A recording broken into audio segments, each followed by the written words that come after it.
How to fix SmartThings app not working.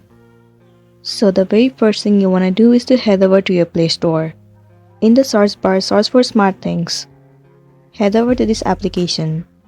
So right here instead of open, if it shows the option of update, then your application is not up to date, and it might be one of the reasons that you are facing this issue.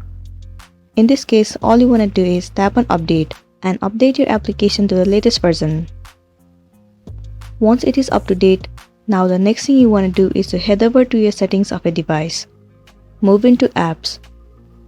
Head over to the application SmartThings. Click on storage and cache. Right here you need to clear the cache and the storage of this application. While clearing the cache and storage will remove all of the unwanted bugs from the application, and it will make your application run smoothly. It might also fix the issue that you have been facing, and you'll be good to go. But if you are still facing the same issue, then what else you can do is simply uninstall the application and reinstall it again. Reinstalling the application will definitely fix the issue. So that's it, and this was a tutorial video on how to fix SmartThings app not working. I really hope this video is going to be helpful for you. Thank you for watching it till the end.